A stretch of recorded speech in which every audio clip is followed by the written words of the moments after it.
Thanks, Sophie. You're watching South East Today. Our top story tonight. Heartbroken residents in St Leonards are told to leave their homes after a landslip. Authorities say it's not safe to stay. I don't have another home to go to. This is kind of my main property. Yeah, I mean, heartbroken, really. A plea from the daughter of an alcoholic for the government to reinstate support for families. Labour leader Sir Keir Starmer says he'll plan to build new houses in the southeast, even on Greenbelt land. I am determined that we will build the houses that are needed.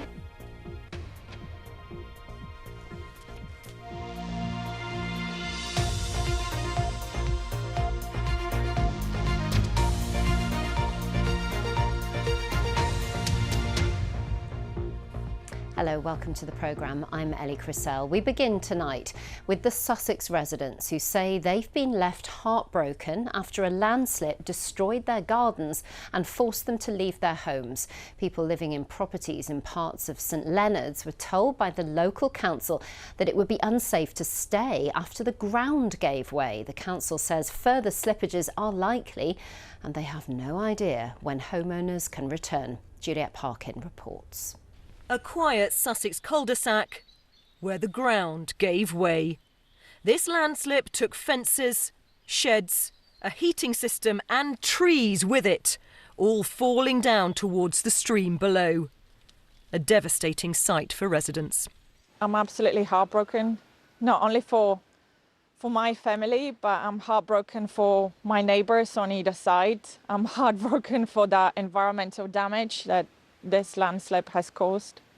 This cluster of properties overlook a wooded valley in Hastings known as Old Raw Gill.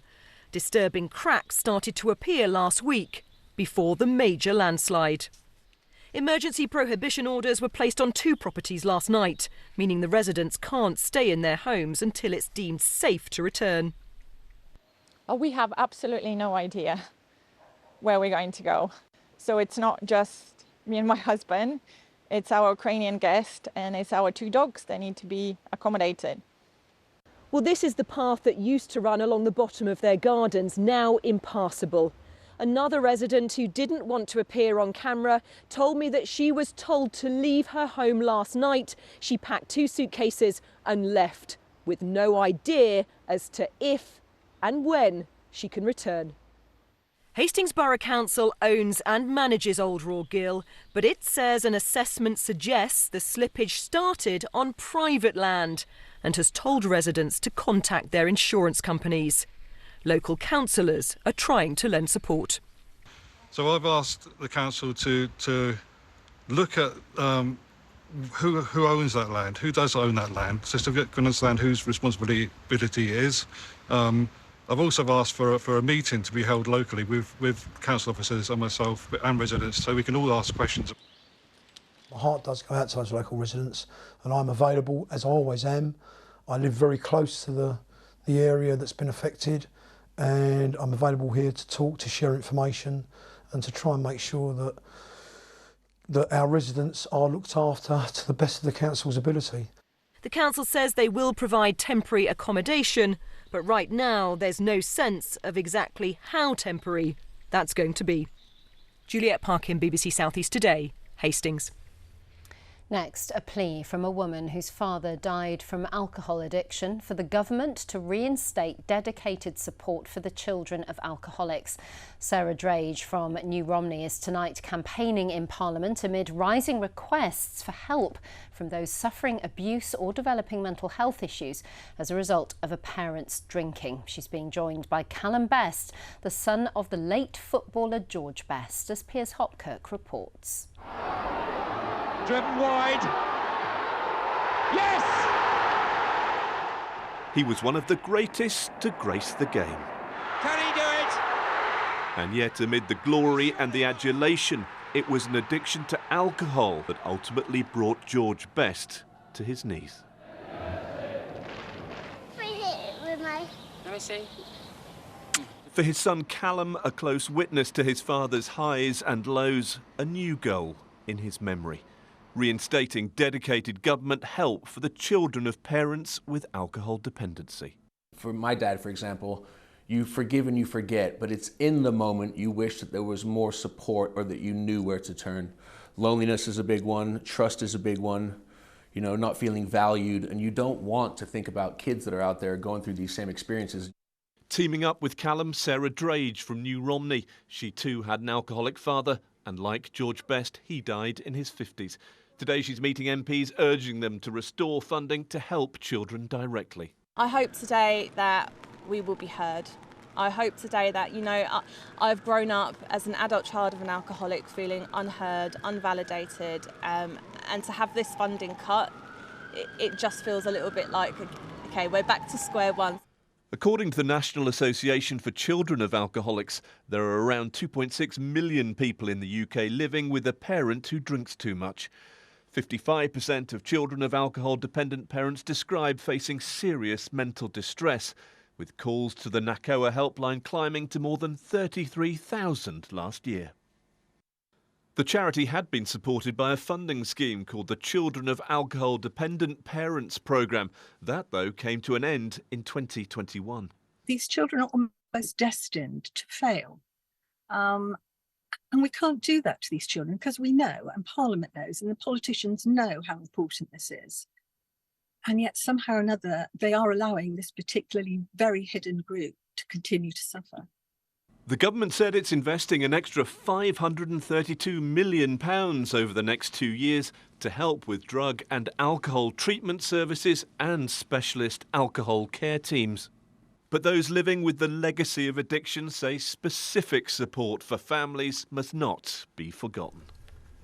Well, Piers Hopkirk joins us now. Hello, Piers. We heard there from the charity and the people who've benefited from that funding. What will this cut mean to them? Well, NACOA say this is an existential threat. They say at the moment they rely on volunteers and on goodwill, but that can't go on forever without some sort of formal government support. And they say now they're as busy as they ever have been. And they point to some pretty sobering statistics. They say that children living with parental alcoholism are 6 times as likely to witness domestic violence, 5 times as likely to develop an eating problem, and 3 times as likely to consider suicide. Now, the government points to this all-encompassing £500 million drug and alcohol strategy, but there is concern among some that the families of abusers may have been overlooked.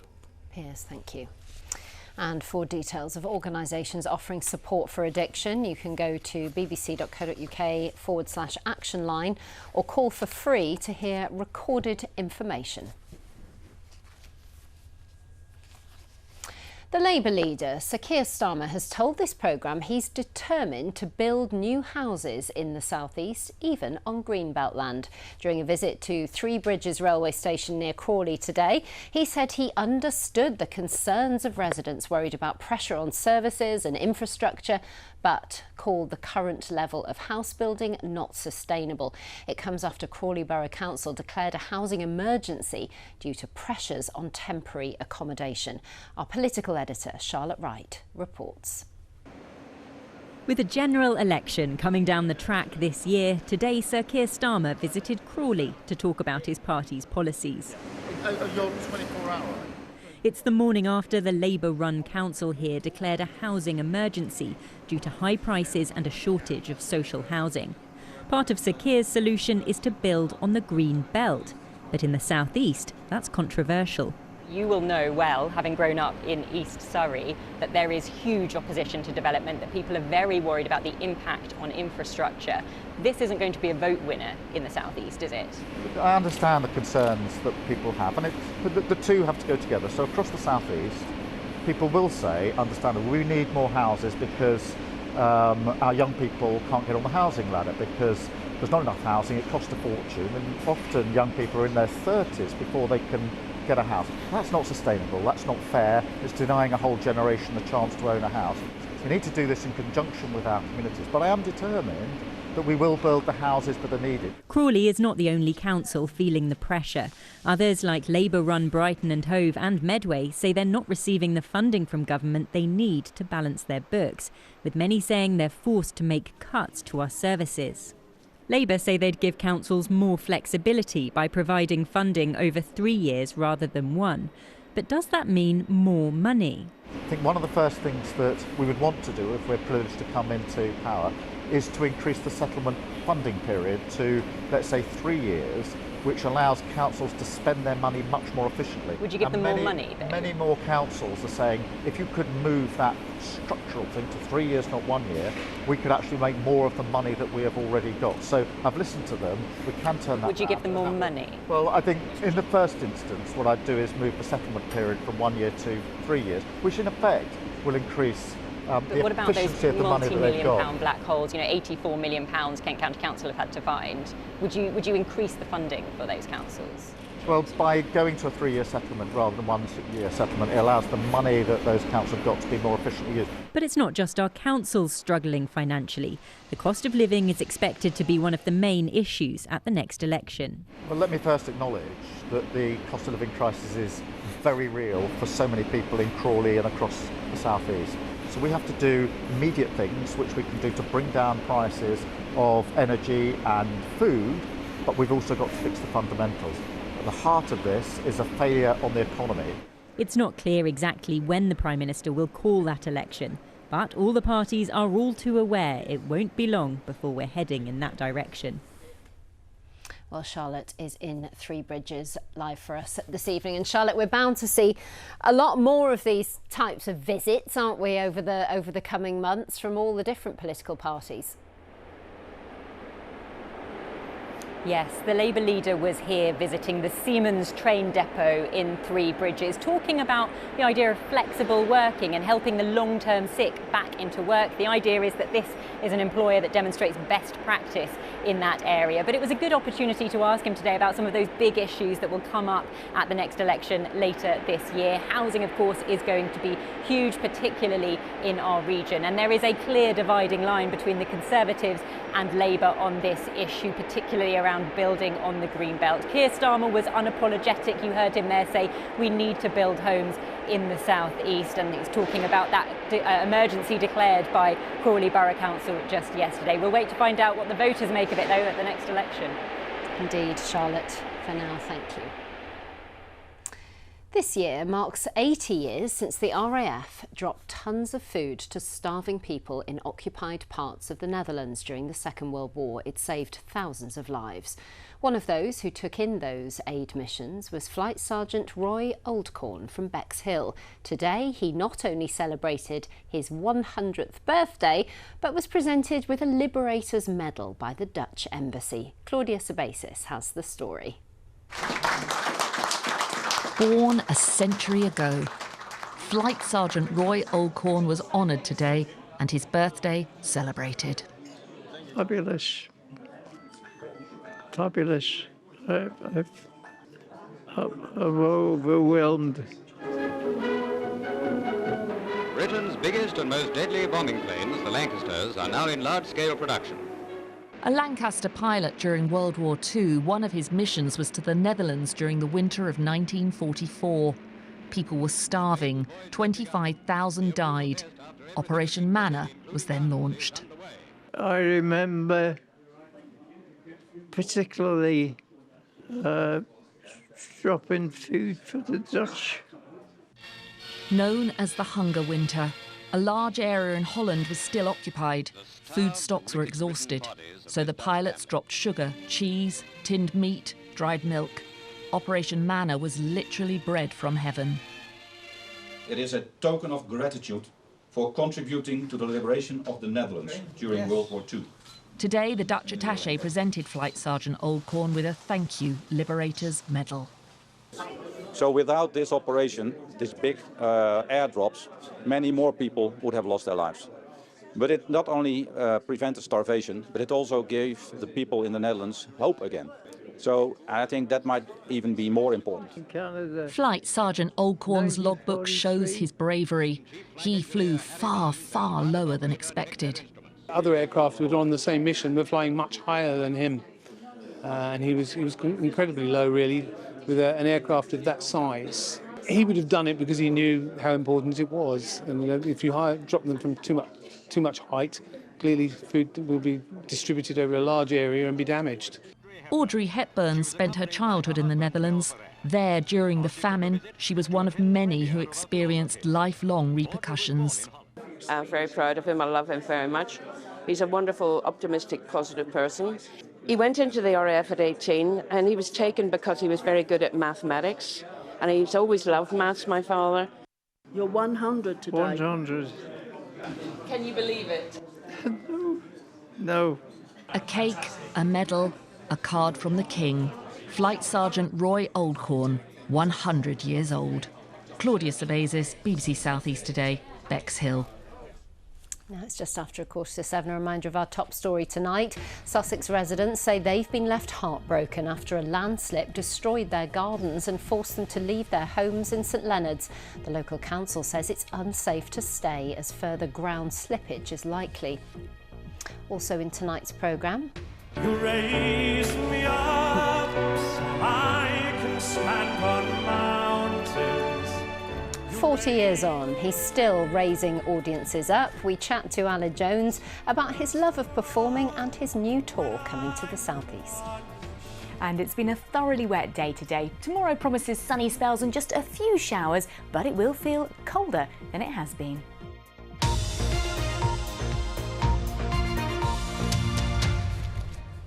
Now, there are just 4 days to go until the biggest match in Maidstone United's history against Championship side Coventry City in the FA Cup 5th round. Not for 45 years has a team ranked as low as the Stones reached that stage of the competition. Blythe Spartans last did it in 1978. Maidstone face a Sky Blues team which famously won the Cup in 1987, and they'll be cheered on, of course, by nearly 5,000 of their own fans. Today, their manager and the players addressed the media, telling us they'll go to the Midlands with confidence. We have to go out there. We're competing against a fantastic Championship side in Coventry. Mark Robbins is a great manager, and he's got a wealth of experience.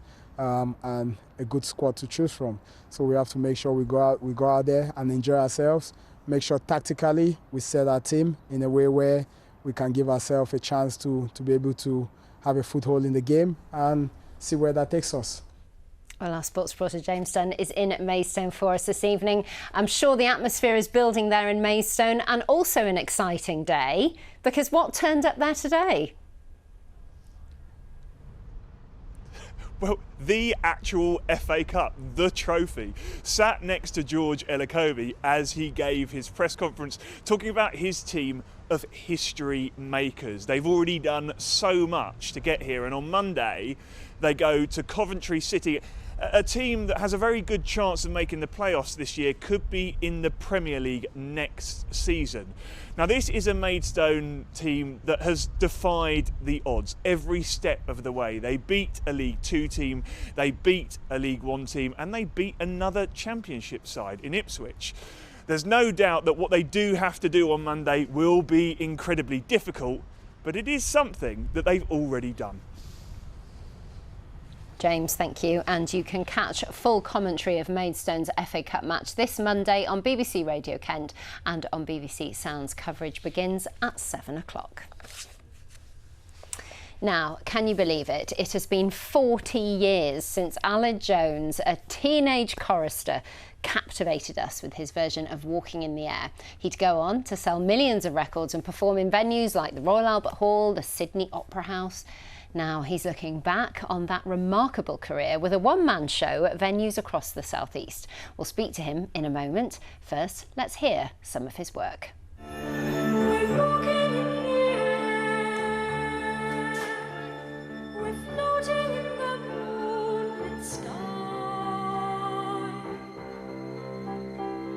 Daylight bursting through my window fills my heart with endless wonder. I am born anew. Ave Maria,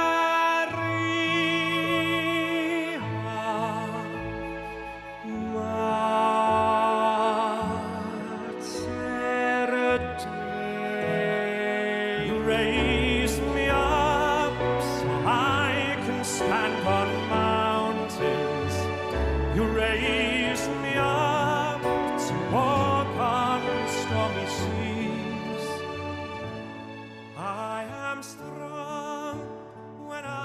Well, Alan, it's lovely to see you again. And you as well. Thank you for coming in. It's a pleasure. Tell us about your new tour. It's very different, isn't it, to your usual? Yeah, it's just me.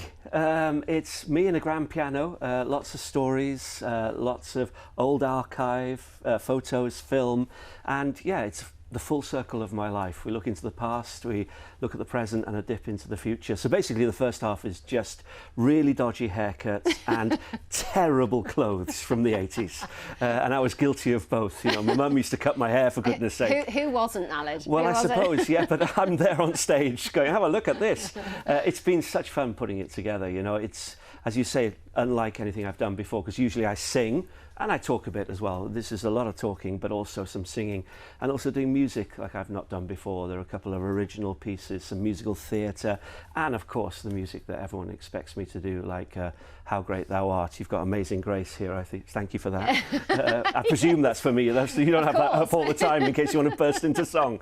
How old were you when you first broke out? 12. You know, I first joined the cathedral choir when I was 9. And then from the age of 12 was just making records. And between the ages of 12 and 16, it was 4 years. I did 16 albums, you know, and I look back now and some people aren't lucky enough to do 16 albums in a lifetime, but I was that little machine. I remember Spitting Image once did a skit of me, and they had me in the studio and they said, we've got 10 minutes before his voice breaks, that's 37 albums. And it did feel a little bit like that, you know, but there's lots of those little clips in the show as well. But you came out of that unscathed, didn't you? I think so. Because I mean, how many of us could survive such stardom at such a young age? Do you know what? When you're that age, it's just good fun. I was from North Wales, where, you know, we had a couple of shops and that's it. And suddenly I'm in the bright lights of London and going on TV shows that I'd watched as a kid, you know, going on Top of the Pops and stuff. And the first time I was on BBC Breakfast, I remember, I play a little clip on that on tour. And you can tell I'm so embarrassed. I'm licking my lips all the time. I'm all nervous. And someone asked me if I was going to rebel, if I was going to get a Mohican and stuff. And I'm like, what are you talking about? So, yeah, listen, I was just very, very lucky to have the opportunity I did as a kid.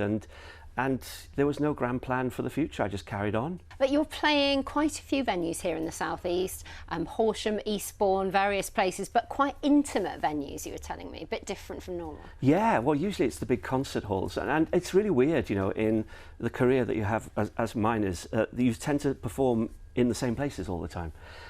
Nothing wrong with that. But on this tour, I'm playing places I've never been to before. So we capped everything at about 1,000-seaters and lots of intimate venues because the stories are intimate. And they'll change every night as well, you know. There's so many things I forget. For instance, when I signed to Virgin Records for the first time, before this tour, I was thinking, why did I sign to Virgin? And then I suddenly realised, well, someone told me that Richard Branson signed me to Virgin because I stopped his dad from smoking. So his dad was in the car, he'd have kind of road rage or, you know, get angry, want to light a cigarette and instead play my music. And so he signed me there and then to Virgin. I hope it goes really, really well. It sounds like a really lovely evening. Well, thank you. Best of luck. Thank you very much. Thanks for having me. Oh, lovely. Alan Jones speaking to me earlier. Well, Sarah Keith-Lucas joins us now. Are we going to have snowman-esque weather, Sarah? Well, do you see what I did there? Well done. Yeah, well, there's just 1 week left of winter officially, but it doesn't look like a particularly wintry old week. In fact, still quite mild out there at the moment. It's been mild. It's also been pretty wet. We've had a lot of low cloud, grey skies out there today. Big puddles around on the ground as well. But actually, things are set to change a little bit as we head through the next 24 hours or so. So we've got some milder air on the way at the moment, but as that shifts out the way, colder conditions are following on behind. So you'll notice that drop in temperature is going to arrive through the latter part of tonight. The rain will clear away and also the winds are going to be easing as well. So we've had some strong winds, some heavy rain with the mild air. Now you can see the blue colours that are going to be sweeping in through the day on Friday. So they're not coming right from the Arctic, but they are coming from a northwesterly direction, those winds. So certainly a chillier feel to the weather, I think, over the next few days. Here's the radar. So it shows where it's been raining over the past few hours. We've had some thunderstorms over the English Channel as well. That rain now just starting to peter out, and I think it'll clear away. Just 1 or 2 showers through the second half of tonight, particularly close to the south coast, I think. But with the clearest spells in between any of those showers, it will be quite chilly. In fact, temperatures just 1 or 2 degrees first thing tomorrow morning for some of us, so it could be just a touch of grass frost for any prone spots. But the best of the sunshine will be through the morning. Later in the day, the cloud is going to build in from the west, bringing with it 1 or 2 spots of rain, but it won't be as heavy or as persistent as all that rain we had out there today, and it won't be as warm, so we could just about make double figures across northern parts of Kent, I think, but most of us 8 or 9 degrees. Looking at Saturday, again some splashes of rain possible, particularly close to the south coast, but there will be some glimmers of brightness, some sunny spells, and a similar picture on Sunday, but certainly not as warm as it has been. Ellie. With only 1 week left of winter, I think you've made us very happy. Thank you very much for that, Sarah. I'm back with your late news at 10:30. Bye-bye.